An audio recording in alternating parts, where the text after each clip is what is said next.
जय हिंद दोस्तों, आप सभी का गांव तक रोजगार स्टडी पर बहुत बहुत स्वागत है। तो फ्रेंड्स, कैसे हैं आप सभी? उम्मीद करता हूं आप सभी अच्छे होंगे और अच्छे से अपनी प्रिपरेशन कर रहे होंगे। तो फ्रेंड्स, जैसा कि आप सभी यहां पर देख पा रहे होंगे, आज का सेशन बहुत ही महत्वपूर्ण होने वाला है। तो जितने भी छात्र छात्रा यहां पर जुड़ चुके हैं, सभी एक बार सेशन को शेयर कर देंगे, क्योंकि फ्रेंड्स आप सभी में से कुछ छात्र के यहाँ पर कमेंट आ रहे थे कि सर आप मैथ नहीं करा रहे हैं। तो मैथ का भी आज यहाँ पर आप सभी के बीच लेकर के आ चुका हूँ, वो महत्वपूर्ण प्रश्न जो आपकी परीक्षा में पूछे जा सकते हैं। और ये प्रश्न जो आपके बार बार पूछे गए हैं, तो आप सभी जो इसको बहुत अच्छे ध्यान से लगाएंगे।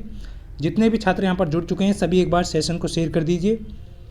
देखिए फ्रेंड्स, आप सभी जो है यहाँ पर जानते हैं, आज जो है आप जिन भी कैंडिडेट का 12 नवंबर का जो एग्ज़ाम री एग्ज़ाम कंडक्ट हुआ है, उनका जो है आज एग्ज़ाम कराया गया। तो आप सभी जानते हैं 24 नवंबर को फिर से उनका जो है एग्ज़ाम हुआ है, क्योंकि टेक्निकल इशू की वजह से जो है उनका 12 नवंबर वाला जो एग्ज़ाम है उसमें कुछ एरर की वजह से जो है फिर से DRDO सेप्टेम्बर 10 ने एग्ज़ाम कंडक्ट कराया है।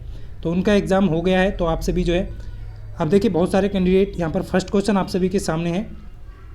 देखिए उसके ऊपर जो है जितने भी कैंडिडेट रिजेक्शन लिस्ट को लेकर के, एग्ज़ाम डेट को लेकर के बार बार कमेंट करते हैं, उसके ऊपर जो है आपको एक प्रॉपर वीडियो प्रोवाइड कर दिया जाएगा। बट यहाँ पर जो है सेशन बहुत महत्वपूर्ण है, तो सभी कैंडिडेट जो है तेज़ी के साथ यहाँ पर आंसर करेंगे। देखिए 10 पारियों के बाद जो है किसी बल्लेबाज के प्रति पारी औसत एवरेज यहाँ पर आपको दिया गया है। कितना दिया है? औसत एवरेज यहाँ पर दिया गया है 52। 12 पारियों के बाद उसका औसत एवरेज यहाँ पर दिया गया है 54। अब यदि बल्लेबाज ने पिछली एक पारी की तुलना में 12वीं पारी में 16 रन अधिक बनाए हैं, तो उसने 16वीं पारी में कितने रन बनाए, ये आपसे पूछा गया है। बहुत ही महत्वपूर्ण प्रश्न है। क्वेश्चन की लैंग्वेज को समझना है और आंसर देना है, बहुत ही महत्वपूर्ण है। तो फटाफट से सभी कैंडिडेट आंसर करेंगे तेज़ी के साथ।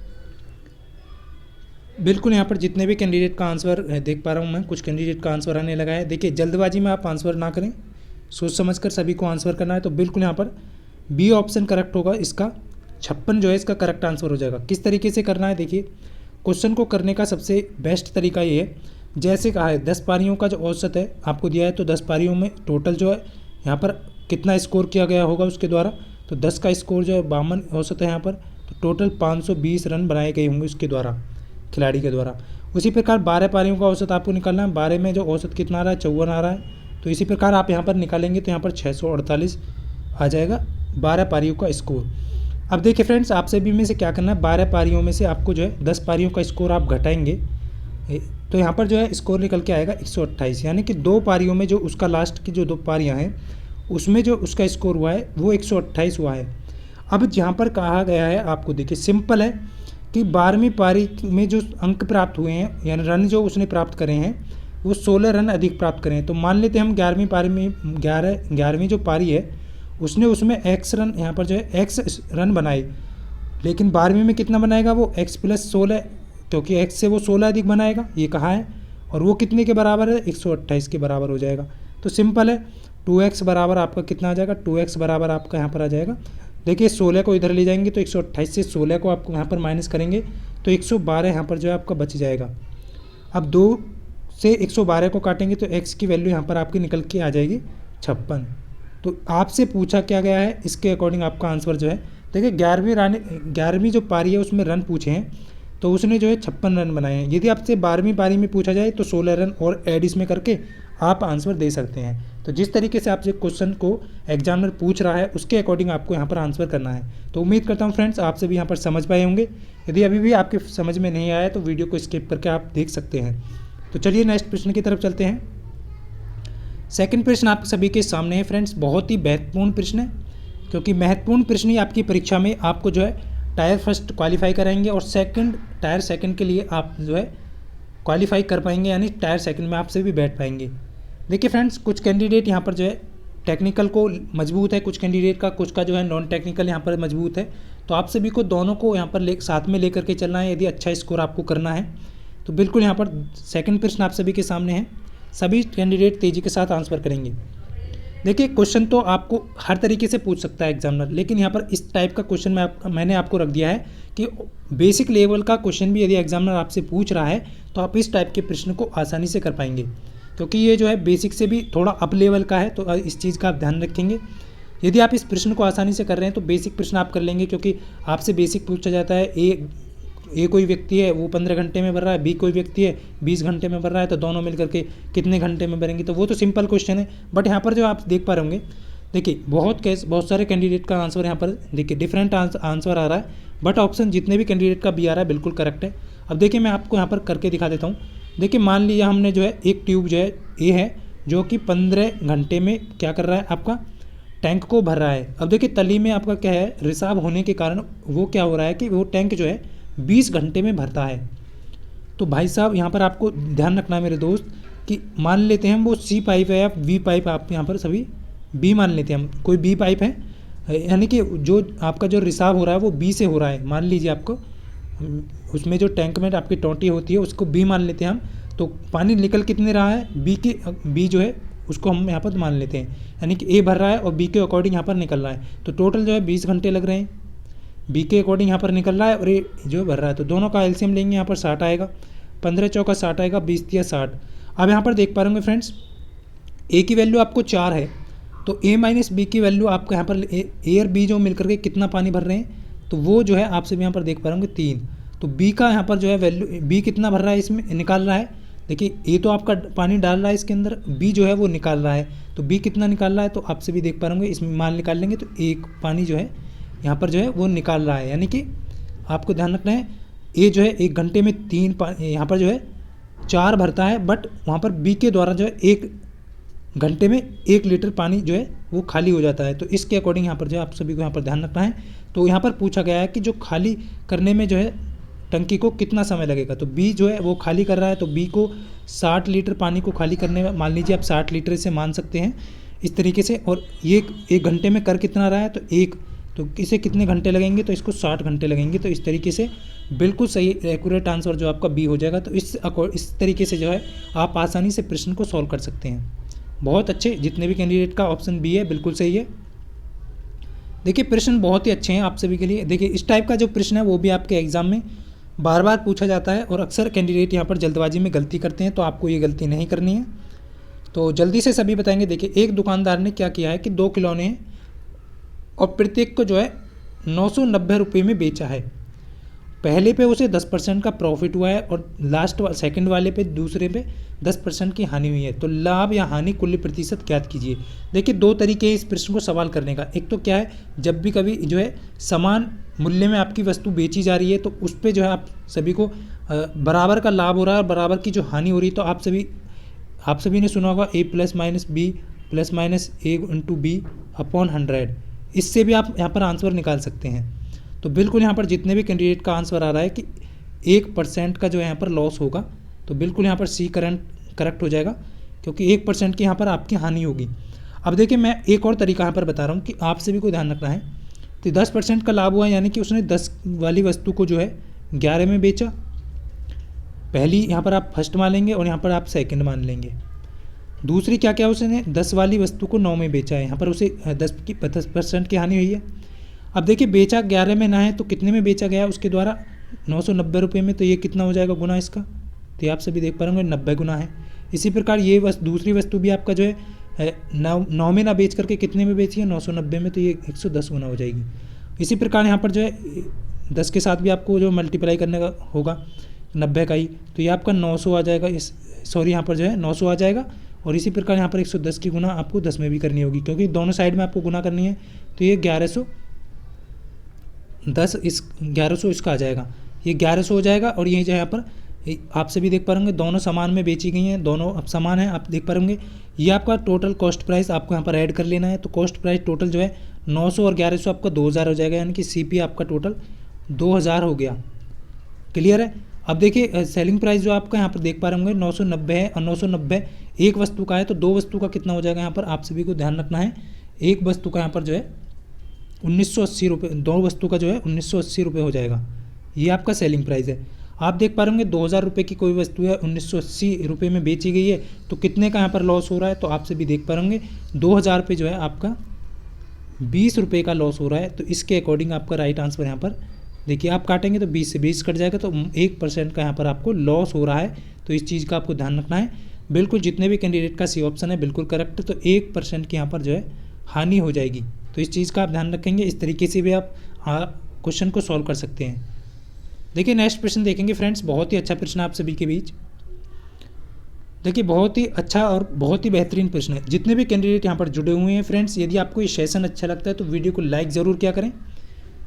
देखिए बिल्कुल यहाँ पर आप सभी के लिए जो है अब बहुत ही जल्द मैं ऐसा कुछ करने वाला हूँ जिससे कि आपका जो स्कोर है वो भी इंक्रीज़ हो एग्ज़ाम में और आप अच्छा स्कोर कर पाएँ। तो उसके लिए जो है अभी वर्क चल रहा है, तो मैं आपको अनाउंस कर दूंगा 1-2 दिन के अंदर। तो बिल्कुल अच्छी तरीके से आप प्रैक्टिस करिएगा, हर PDF को प्राप्त करके उसका प्रैक्टिस ज़रूर लगाइएगा, क्योंकि जितने भी मैंने यहाँ पर जो आपको PDF दिए हैं वो इसीलिए प्रोवाइड करता हूँ कि मैं आप अच्छे से जो है रिवाइज़ करें हर क्वेश्चन को, क्योंकि एक बार से आपकी समझ में नहीं आता तो आप दोबारा से जो है उसे प्रैक्टिस करेंगे तो आपका लेवल जो है मजबूत होगा, आपके अंदर कॉन्फिडेंस आएगा। और हर चीज़ को ध्यान रखना, यदि आप जितनी भी ज़्यादा आप प्रैक्टिस करेंगे उतना ज़्यादा आपको जो है आपके अंदर कॉन्फिडेंस आएगा क्वेश्चन को करने का। तो बिल्कुल यहाँ पर देखिए एक जो है वीर अपनी जो है कोई भी व्यक्ति है वीर नाम का, क्या करता है कि 15% किराए पर खर्च करता है अपनी आय को, मासिक आय जो है उसकी, और शेष का 60%। इस चीज़ का ध्यान रखना। कभी कभी क्या होता है कि एग्जामिनर जो है शेष का 60% कार्यों पर खर्च किया तो उसके द्वारा बचत जो हुई है, उसने जो बचाई गई राशि है वो 2210 रुपये है। तो आपसे पूछी गई है कि उसकी मासिक जो आय होगी वो कितनी होगी। देखिए सबसे पहले आपको क्या करना है, मान लीजिए आपको देखिए यहाँ पर आपको क्यों मानेंगे आप, क्योंकि यहाँ पर जो है परसेंटेज निकालना है तो आपको 100% से कोई भी वैल्यू आप निकालेंगे तो बहुत आसान तरीके से आप निकाल सकते हैं।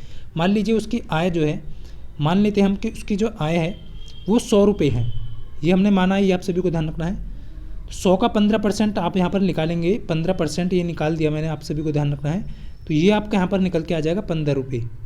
तो 15 रुपये यहाँ पर निकल गया। उसके बाद यहाँ पर बचा कितना आपका 85 रुपये आपका बच गए हैं। अब कहा है कि शेष का 60%, यानी 85 का आप 60% यहाँ पर आप निकालेंगे, क्योंकि बहुत सारे कैंडिडेट क्या करते हैं 100 का ही 60% करने लगते हैं, तो ये गलती आप ना करें। तो यहाँ पर जैसे 85 का 60% आप निकालेंगे तो फ्रेंड्स यहाँ पर कितना निकल के आएगा, आपका आ जाएगा 51 रुपये जो है वो आपका यहाँ पर बन जाएगा। अब बचेगा स्कोर कितना, तो आपका 34 स्कोर यहाँ पर बच जाएगा, यानी कि आपके पास जो है बचत कितने की हुई, 34 रुपये आपने बचाई जब आपकी मासिक आय 100 रुपये होगी। बट यहाँ पर कह रहा है कि उसने जो बचत की है वो 2210 की बचत की है, 34 की ना करके। तो ये कितना गुना है, 2210 करने के लिए हम कितने के इसमें गुना करेंगे, तो 65 का गुना है, यानी कि 34 का 65 गुना है। ये जो राशि आपको दी गई है वो 34 का 65 गुना है। तो इसी प्रकार जो आपका जो वो भी जो मासिक वेतन होगा उसका 100 रुपये ना होकर के वो भी आपका 65 गुना होगा। तो इसका जो सही आंसर है वो 6500 रुपये यहाँ पर आ जाएगा। तो बिल्कुल ए करेक्ट हो जाएगा इसका। जितने भी कैंडिडेट का आंसर ए आ रहा है बिल्कुल करेक्ट है। तो इस तरीके से आप क्वेश्चन को सॉल्व कर सकते हैं। चलिए नेक्स्ट प्रश्न की तरफ चलते हैं। बहुत अच्छे, जितने भी कैंडिडेट ने ऑप्शन ए दिया है बिल्कुल करेक्ट है। देखिए इस टाइप का प्रश्न भी आपकी परीक्षा में पूछा जाता है और अक्सर यहाँ पर कैंडिडेट गलती करते हैं, तो आप सभी को ध्यान रखना है। बहुत ही अच्छा प्रश्न है। देखिए फ्रेंड्स, आप जो है एग्ज़ाम को लेकर के बिल्कुल भी यहाँ पर चिंतित ना रहें। एग्ज़ाम के लिए एक प्रॉपर वीडियो मैं बना दूंगा कि कब एग्ज़ाम होने वाला है, रिजेक्शन लिस्ट क्यों लेट हुई है। आपकी 22 और 23 को मैंने बोला था, तो बिल्कुल 22 और 23 में आपकी रिजेक्शन लिस्ट आ जाती, बट यहाँ पर जो है कुछ टेक्निकल इशू की वजह से आप सभी ने देख लिया है कि DRDO ने खुद डाल दिया है, आप सभी ने देखा होगा। उसका जो है 12 नवंबर वाला एग्ज़ाम फिर से यहाँ पर कंडक्ट कराया गया है 24 नवंबर को। तो इसलिए यहाँ पर देरी हुई है, क्योंकि एजेंसी जो है अपने एग्ज़ाम के अकॉर्डिंग जो है सब कुछ सारा शेड्यूल जो है वो तैयार करके ऑफिशियल जो आपकी DRDO वेबसाइट है उसको देगी। तो उसके अकॉर्डिंग वो जो है आपका रिजेक्शन लिस्ट डालेंगे, तब जो है यहाँ पर इस तरीके से। तो अभी जो है छटनी चल रही है आपकी डॉक्यूमेंट्स की, तो आपको यहाँ पर जो है ध्यान रखना है कि कब तक रिजेक्शन लिस्ट आ जाएगी। उसके लिए जो है एक प्रॉपर वीडियो आपको प्रोवाइड कर दूंगा। देखिए नेक्स्ट प्रश्न का बिल्कुल यहाँ पर जितने भी कैंडिडेट का आंसर आ रहा है बिल्कुल सही हो जाएगा आपका। देखिए 252 जितने भी कैंडिडेट यहाँ पर दे रहे हैं बिल्कुल सही है। देखिए फ्रेंड्स, बिल्कुल यहाँ पर जितने भी कैंडिडेट का आंसर सही है बिल्कुल करेक्ट हो जाएगा। देखिए क्या करना है, देखिए आपको कोई वर्गाकार पार्क है, मान लीजिए आप कोई वर्गाकार पार्क में गए हैं इस तरीके से, और उसके जो है चारों भुजाएं वर्गाकार पार्क की, तो चारों भुजाएं बराबर होंगी। तो इसकी एक 18 भुजा दी गई है, लंबाई क्या दी गई है 18 मीटर है, यानी कि एक भुजा की लंबाई 18 है, तो सभी की सेम होगी। क्लियर है। अब यहाँ पर कहा गया है कि फ्रेंड्स उसके बाहर चारों ओर, तो इस टाइप से जो है कोई भी यहाँ पर जो है देखिए इस टाइप से उसकी चौड़ी सड़क बनाई गई है, यानी कि वर्गाकार पार्क के चारों ओर 3 मीटर चौड़ी। तो फ्रेंड्स आपसे भी यहाँ पर देख पा रहे होंगे 3 मीटर चौड़ी, तो इधर भी आपका 3 बढ़ेगी और ये भी 3, तो टोटल जो है 6 बढ़ जाएगी। तो इसमें आपसे भी देख पा रहे होंगे 6, और इधर भी आपका जो है इसी तरीके से। तो टोटल जो है उसकी इंक्रीज़ कितनी हो रही है, 18 में आपको 6 ऐड करना है, तो 18 से 24 हो जाएगी। अब बाहर वाला जो वृत्त होगा इसको आपको लेकर के चलना है। ये बड़ा वृत्त है 24, इसका जो है आपको क्षेत्रफल निकालना है, उसके बाद अंदर वाले का क्षेत्रफल उससे माइनस कर देना है। तो आप सभी को क्या करना है, देखिए 24 आप सभी जाने वर्ग का स्क्वायर होगा 24, बड़े वर्ग का स्क्वायर हो गया, क्षेत्रफल क्या होता है भुजा स्क्वायर होता है 24 का, और यहाँ पर 18 का स्क्वायर। अब आप सभी जानते हैं a प्लस बी होता है a square minus B square का, आप सभी ने सुना होगा। आपको क्या करना है, एक बार इन्हें जोड़ना है, एक बार यहाँ पर आपको गुना करना है। तो जैसे एक बार आप यहाँ पर जोड़ेंगे तो ये 42 हो जाएगा आपका, और घटाएंगे तो 6, 42 में 6 का गुना करेंगे तो यहाँ पर जो है आपका आंसर निकल के आ जाएगा 252 मीटर स्क्वायर। तो जितने भी कैंडिडेट का ऑप्शन सी आ रहा है बिल्कुल करेक्ट है, 252 मीटर स्क्वायर इसका करेक्ट आंसर हो जाएगा। तो इस तरीके से आपसे पूछा गया है कि सड़क का क्षेत्रफल क्या होगा, बड़े से आपको छोटा घटाना है, तो बिल्कुल सही है जितने भी कैंडिडेट ऑप्शन सी दे रहे हैं। देखिए नेक्स्ट जो प्रश्न है बहुत ही अच्छा प्रश्न आपके सामने, ये बहुत ही अच्छा प्रश्न है। और यहाँ पर जो है अक्सर कैंडिडेट जो है जल्दबाजी में गलती करते हैं, तो आपको इन गलतियों से बचना है, अपना स्कोर जो है इंक्रीज़ करना है। बिल्कुल तेज़ी के साथ सभी कैंडिडेट करेंगे, ज़्यादा देखिए कुछ कैंडिडेट जो है इसे कुछ ही सेकंडों में करके आंसर दे देंगे। बहुत ईजी प्रश्न है, बट ध्यान रखना है आपको, मल्टीपल में आपको 3 भी दिया गया है, तो आप जल्दबाजी में जो इसका आंसर ऑप्शन में यदि आपको 1 दे दिया जाए तो आप तुरंत 1 लगाएंगे, तो अक्सर ध्यान रखेंगे। देखिए फ्रेंड्स आपसे भी यहाँ पर देख पा रहे होंगे 45 का मान 1 हो जाएगा आपका, बचेंगे आपकी जो है 4 ये और ये आपका देख पा रहे होंगे आप सभी। तो आपसे भी यहाँ पर देख पा रहे होंगे 25 और 65 दोनों का योग 90 हो रहा है, इसी प्रकार 35 और 55 इनका भी योग 90 हो रहा है। तो आप सभी को क्या करना है, 3 10 25 और 10 आपका 35, और आपको क्या करना है 10 55 को क्या करना है 10 90 माइनस 35, और इसी प्रकार आपको 10 90 माइनस 25, क्योंकि हम 10 65 को 90 माइनस 25 लिख सकते हैं। तो अब ये आप सभी यहाँ पर देख पा रहे होंगे जो 90 माइनस होगा तो ये आपका कॉट हो जाएगा, ये कॉट में चेंज हो जाएगा, और कॉट की वैल्यू जो है आप 1/, करेंगे तो 1/10 हो जाएगी, क्योंकि कॉट को आप जो है 10 में लिखना चाहेंगे तो 1/10 कर देंगे। तो इससे क्या होगा कि ये जो वैल्यू है ये इससे कट जाएगा, यानी एक बार मैं आपको यहाँ पर क्लियर कर देता हूँ, इन दोनों की वैल्यू जो है आपका कॉट यहाँ पर जो है कॉट 35 आ जाएगा, इसी प्रकार कॉट जो है यहाँ पर 25 आ जाएगा। अब क्या करेंगे, कॉट 35 को आप 1/10 35 लिख देंगे, इसी प्रकार यहाँ पर जो है 1/cot 25 को आपको 10 25 लिख देंगे, तो 25 से आपका 25 कट जाएगा, 35 से 35, तो इसकी जो वैल्यू आ गई आपकी 3 निकल के आ जाएगी। तो इस तरीके से आप क्वेश्चन को सॉल्व करेंगे, बहुत ही आसान तरीका है। तो उम्मीद करता हूँ आपको जो है समझ में आ गया होगा। देखिए फ्रेंड्स आज का यहाँ पर जो है कुछ ही कम क्वेश्चन लेकर के आया हूँ मैं यहाँ पर मैथ के जो है, ये प्रश्न बहुत महत्वपूर्ण है, और इस प्रश्न का आप सभी को जो है कमेंट बॉक्स में आंसर करना है, क्योंकि फ्रेंड्स आपका जो कॉन्फिडेंस है वो खुद बढ़ाएं आप। यदि आप देख कर ही क्वेश्चन सॉल्व करेंगे तो यहाँ पर इस तरीके से आप अच्छा स्कोर नहीं कर पाएंगे। तो इसलिए मैं आपको एक प्रश्न हर वीडियो में लास्ट में प्रोवाइड करता हूँ। तो देखिए यहाँ पर गाड़ी जो आपको दी गई है, ट्रेनों की गतियों का अनुपात आपको 4:5 दिया गया है, और आपको यहाँ अनुपात दिया गया है, तो रेशो इस चीज़ का ध्यान रखेंगे। और दूसरी ट्रेन का यहाँ पर जो है 8 घंटे में 800 किलोमीटर की दूरी तय कर रही है, तो पहली ट्रेन की गति यहाँ पर आपसे पूछी गई है। तो फर्स्ट ट्रेन की जो गति होगी वो आपको यहाँ पर बतानी है। वीडियो के लास्ट में कमेंट करके ज़रूर बताएं वीडियो ऑफलाइन होने के पश्चात। और देख पाता हूँ फ्रेंड्स आज के यही कुछ इंपॉर्टेंट प्रश्न थे आप सभी के बीच, क्योंकि 2-3 दिन से यहाँ पर टाइम नहीं मिल पा रहा है, इसलिए क्वेश्चन आपको कम प्रोवाइड किए जा रहे हैं। तो उम्मीद करता हूँ फ्रेंड्स आज यदि आपको ये सेशन अच्छा लगा तो वीडियो को लाइक ज़रूर करना। मिलते हैं नेक्स्ट वीडियो में, तब तक के लिए सभी को जय हिंद, वंदे मातरम।